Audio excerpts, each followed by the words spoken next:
എല്ലാവർക്കും സത്സംഗ് വിത്ത് ഋഷിയിലേക്ക് സ്വാഗതം. എല്ലാവർക്കും ഈ ചാനൽ ഒരുപാട് ഇഷ്ടപ്പെടുന്നുണ്ട് എന്ന് അറിഞ്ഞതിന് ഒരുപാട് നന്ദി.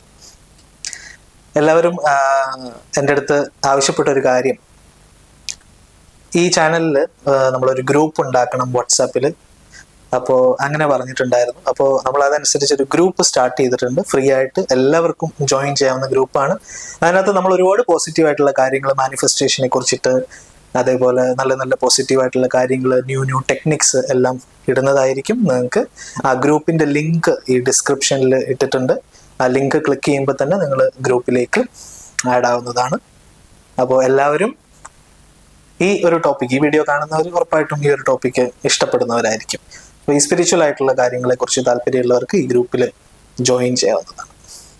അപ്പോൾ നമ്മൾ ഇന്ന് സംസാരിക്കാൻ പോകുന്ന വിഷയം സ്നേഹത്തിനെ അട്രാക്ട് ചെയ്യുന്നതിനെ കുറിച്ചിട്ടാണ്. സ്നേഹത്തിനെ എങ്ങനെ അട്രാക്ട് ചെയ്യുന്നു? അപ്പൊ നമ്മൾ അതിനൊരു തെറ്റായിട്ടുള്ളൊരു മീനിങ് അല്ല ഞാൻ ഉദ്ദേശിക്കുന്നത്. സ്നേഹം എന്ന് പറഞ്ഞാൽ എല്ലാ തരത്തിലുള്ള സ്നേഹം, ദൈവികമായിട്ടുള്ള സ്നേഹം, ഭൗതികമായിട്ടുള്ള സ്നേഹം. സ്നേഹമാണ് ഏറ്റവും ലൈഫിൽ ഏറ്റവും നമുക്ക് വേണ്ടത്, അല്ലെ? എന്തൊക്കെ വേറെ ഉണ്ടെന്ന് പറഞ്ഞാലും സ്നേഹം ഇല്ലെങ്കിൽ വേറെ ഒരു കാര്യമില്ല. എത്ര പൈസ ഉണ്ടെന്ന് പറഞ്ഞാലും, എത്ര നല്ല ജോലി ഉണ്ടെന്ന് പറഞ്ഞാലും, വീട്ടിൽ വന്ന് കയറുമ്പോൾ സ്നേഹം ഇല്ലാത്ത ഒരാളാണ് വീട്ടിൽ ഇരിക്കുന്നതെങ്കിൽ, അല്ലെങ്കിൽ നമുക്ക് തന്നെ നമ്മളോട് സ്നേഹം ഇല്ലെങ്കിൽ നമുക്ക് പിന്നെ ഒരു ഉപയോഗവും ഇല്ല, അല്ലെ? ഇപ്പൊ സ്നേഹമാണ് ഏറ്റവും ഇമ്പോർട്ടൻറ്റ്. നമുക്കുള്ളത് സ്നേഹം നമ്മുടെ ഉള്ളിൽ ഡെവലപ്പ് ചെയ്താൽ മാത്രമേ നമുക്ക് ബാക്കിയുള്ളവർക്ക് സ്നേഹം കൊടുക്കാൻ പറ്റുള്ളൂ. അതേപോലെ തന്നെ നമുക്കൊരു കാര്യം അറിയാം, you attract what you R.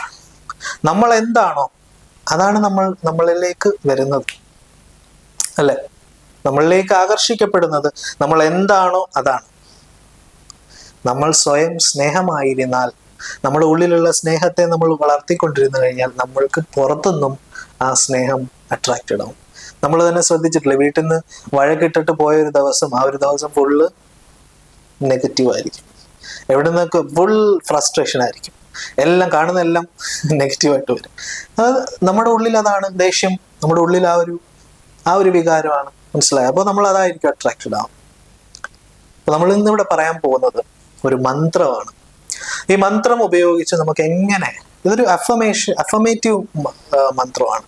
ഈ മന്ത്രം ഉപയോഗിച്ച് നമുക്ക് എങ്ങനെ നമ്മുടെ ഉള്ളിലുള്ള സ്നേഹം ഉണർത്തുക, നമ്മൾ ദൈവിക സ്നേഹം എങ്ങനെ നമുക്ക് ഉണർത്തുക എന്ന് പറഞ്ഞെങ്കിൽ, നമുക്കറിയാം സ്പിരിച്വാലിറ്റിയിൽ വിശ്വസിക്കുന്നവർക്കെങ്കിലും നമുക്കറിയാം പരമാത്മാ, ജീവാത്മ.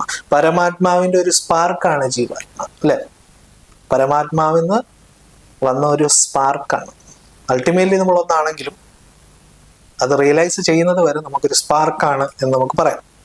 അപ്പോൾ ഈ സ്പാർക്കിൽ ഒരു തീയിന്ന് ഒരു മെഴുകുതിരി കത്തിച്ചു കഴിഞ്ഞാൽ ആ മെഴുകുതിരിയിലെ തീയിലും ആ മറ്റേ തീയുടെ എല്ലാ ക്വാളിറ്റീസും അടങ്ങിയിട്ടുണ്ട്, അല്ലെ? അതേപോലെ ഈശ്വരന്റെ എല്ലാ ഗുണങ്ങളും, പോസിറ്റീവായിട്ടുള്ള ഗുണങ്ങളും, പോസിറ്റീവാണ് എല്ലാം, ബിയോണ്ട് പോസിറ്റീവാണ്, എന്നാലും ആ ഒരു നന്മ പറയുന്നതിന് വേണ്ടി പറയാം, നല്ല ഗുണങ്ങളെല്ലാം നമ്മളിലുണ്ട്. ആ ദൈവീക സ്നേഹവും ഉണ്ട്. പക്ഷെ എന്താണ്, ഇതെല്ലാം ക്ലാവ് പിടിച്ച് കിടക്കുകയാണ് നമ്മുടെ ഉള്ളിൽ. ഈ ക്ലാവ് എന്ന് പറഞ്ഞാൽ എന്താണ്? ചിന്തകൾ, അസംഷൻസ്, ഫിയർ, നെഗറ്റിവിറ്റി, ഇതെല്ലാമാണ്. അപ്പൊ ഇതിനെല്ലാം മാറ്റണമെങ്കിൽ നമ്മൾ ഓർമ്മപ്പെടുത്തിക്കൊണ്ടേയിരിക്കണം. നമ്മൾ സ്വയം സെൽഫ് അഫർമേഷൻ, അതൊരു മന്ത്രത്തിലൂടെ ആണെങ്കിൽ എന്താണ്, very very very very powerful. അഹം പ്രേമ എന്നാണ് ഈ മന്ത്രം. അഹം എന്ന് പറഞ്ഞാൽ ഞാൻ, അല്ലെങ്കിൽ ഐ ആം, അല്ലെങ്കിൽ എൻ്റെ ഉള്ളിൽ എന്നും പറയാം. പ്രേമ, ഡിവൈൻ ലവ്, ദൈവികമായിട്ടുള്ള സ്നേഹം. ഞാൻ ദൈവീക സ്നേഹമാകുന്നു, അല്ലെങ്കിൽ എൻ്റെ ഉള്ളിൽ നിറഞ്ഞിരിക്കുന്നത് ദൈവത്തിന്റെ സ്നേഹമാണ്. എങ്ങനെ വേണമെങ്കിലും നമുക്കത് കരുതാം. അത് കണ്ടിന്യൂസ് ആയിട്ട് നമ്മൾ ജപിച്ചുകൊണ്ടിരിക്കുക. കണ്ണുകൾ അടയ്ക്കുക, നട്ടെല്ല് നിവർത്തി വെക്കുക. ആദ്യം കുറച്ചു നേരം ദീർഘശ്വാസം എടുത്ത് മനസ്സിനെ ഒന്ന് അയക്കുക.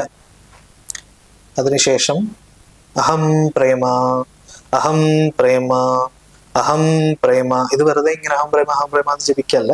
ആ ഫീലിങ്ങോടുകൂടി, ആ ഒരു വിചാരത്തോടുകൂടി, ആ പരമാത്മാവിന്റെ പുത്രനാണ്, അല്ലെങ്കിൽ പുത്രിയാണ്, അല്ലെങ്കിൽ അംശമാണ് ഞാൻ എന്നുള്ള പരമമായിട്ടുള്ള വിശ്വാസത്തിന്റെ ആ ഒരു ഫീലിങ്ങിൽ നമ്മളിത് ജപിച്ചു കഴിഞ്ഞാൽ പൂർണ്ണമായും നമുക്ക് എഫക്റ്റ് ഉണ്ടാവും.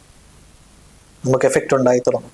മറ്റുള്ളവരെ സ്നേഹിക്കാനുള്ള നമ്മുടെ കഴിവ് കൂടുതലാകും, മറ്റുള്ളവരോട് ദേഷ്യം കുറയും. അതേപോലെ തന്നെ നമ്മളിലേക്ക് ഒരുപാട് ഒരുപാട് ഒരുപാട് സ്നേഹം ആകർഷിക്കപ്പെടും. ഇത് സംഭവിക്കും. ഇത് നിങ്ങൾ ഇനി ഇതിനൊന്നും വിശ്വസിച്ചില്ലെങ്കിൽ പോലും this is also psychological exercise.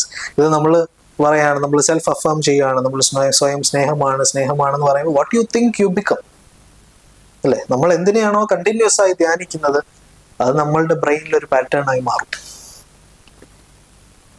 അപ്പോൾ നിങ്ങൾ അങ്ങനെ വേണമെങ്കിൽ നിങ്ങൾക്ക് ഇതൊന്നും പരമാത്മാ ജീവാത്മ എല്ലാം പോട്ടെ, ഇതൊന്നും ഇല്ലെങ്കിൽ പോലും നിങ്ങൾക്ക് ഇത് വർക്ക് ചെയ്യും. ഈ ഒരു ഭാവത്തിൽ നിങ്ങളത് ജപിക്കുകയാണെങ്കിൽ it will work for you. അഹം പ്രേമ, വെറുതെ ഇങ്ങനെ അഹം പ്രേമ മറ്റേ ചില മന്ത്രങ്ങളൊക്കെ ചൊല്ലുന്ന പോലെ അങ്ങനെയല്ല.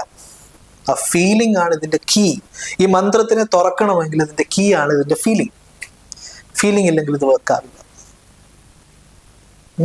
കണ്ടിന്യൂസ് ആയിട്ട് 108 തവണ എങ്കിലും ഒരു മാല, 108 മണികളുള്ള ഒരു മാല നിങ്ങൾ വാങ്ങിക്കാം. എന്നിട്ട് 108 തവണ എങ്കിലും നിങ്ങൾ ജപിക്കാം. രാവിലെയും വൈകിട്ടും ജപിച്ചാൽ അത്രയും നല്ലത്.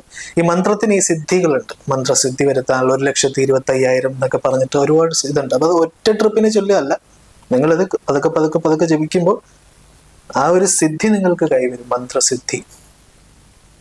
അപ്പൊ അത് ഉറച്ച ഒരു പ്രോഗ്രാമാവും നമ്മുടെ സബ് കോൺഷ്യസ് മൈൻഡിൽ. മനസ്സിലായി? അതൊരു ഉറച്ച പ്രോഗ്രാമായി മാറും. അപ്പോൾ നിങ്ങൾക്ക് ഒരുപാട് ഒരുപാട് സ്നേഹം, നമ്മൾ ചെയ്യുന്ന എല്ലാ പ്രവൃത്തിയിലും ആ സ്നേഹം ഉണ്ടാവും. നമ്മളൊരു കാര്യം സ്നേഹത്തോടു കൂടി ചെയ്തു കഴിഞ്ഞാൽ that will be a success. അത് സക്സസ് ആണ് അല്ലെ? അപ്പൊ എല്ലാവർക്കും അതുണ്ടാകട്ടെ. ഇതിന് യാതൊരു റൂൾസും ഇല്ല. No rules and regulations. നിങ്ങൾക്ക് ഭക്ഷണം കഴിക്കുന്ന ഒന്നും ഒരു റൂളും ഇല്ല. നിങ്ങൾക്ക് രാവിലെയും രാത്രിയും ഇത് ചൊല്ലിക്കഴിഞ്ഞാൽ ഏറ്റവും നല്ലതാണ്. മിനിമം ഒരു തവണയെങ്കിലും ചൊല്ലാം. ഉറപ്പായിട്ടും നിങ്ങൾക്ക് മാറ്റം ഉണ്ടാവും. നിങ്ങൾക്കൊരു മൂന്ന് മാസം ചൊല്ലുമ്പോൾ തന്നെ നിങ്ങൾക്ക് ഒരുപാട് ഒരുപാട് ഒരുപാട് പോസിറ്റിവിറ്റി നിങ്ങളുടെ ലൈഫിലേക്ക് അട്രാക്റ്റഡ് ആവും. ഇത് മെക്കാനിക്കലായിട്ട് നിങ്ങൾ ചൊല്ലാൻ പാടില്ല. അത്രേ ഉള്ളൂ ഇതിൻ്റെ യാന്ത്രികമായിട്ട്. ഓക്കെ, ഫീലിങ്ങോട് കൂടി ചൊല്ലുക, സ്നേഹത്തോടു കൂടി ചൊല്ലുക. ഹോപ്പനോ പോനോ ഒക്കെ പോലെയുള്ള വളരെ സീക്രട്ട് ആയിട്ടുള്ള ഒരു ടെക്നിക്കാണിത്. ഓക്കെ, അപ്പൊ നിങ്ങൾ എല്ലാവരും ഇത് ചൊല്ലുക. എല്ലാവർക്കും എല്ലാ നന്മകളും ഉണ്ടാകട്ടെ എന്ന് ഞാൻ പ്രാർത്ഥിക്കുന്നു. അപ്പൊ എല്ലാവരും ഗ്രൂപ്പിൽ ആഡ് ആവുക, നമുക്ക് മീറ്റ് ചെയ്യാം. അതേപോലെ നിങ്ങൾക്ക് ചാനൽ സബ്സ്ക്രൈബ് ചെയ്യാതെ കാണുന്നവരുണ്ടെങ്കിൽ സബ്സ്ക്രൈബ് ചെയ്യാം. അതേപോലെ തന്നെ നിങ്ങൾ ഈ വീഡിയോസ് മറ്റുള്ളവർക്ക് ഷെയർ ചെയ്യാം. അപ്പോൾ എല്ലാവർക്കും നല്ലൊരു ദിവസം ആശംസിച്ചുകൊണ്ട് നമുക്ക് അടുത്ത ദിവസം വീണ്ടും കാണാം. Thank you.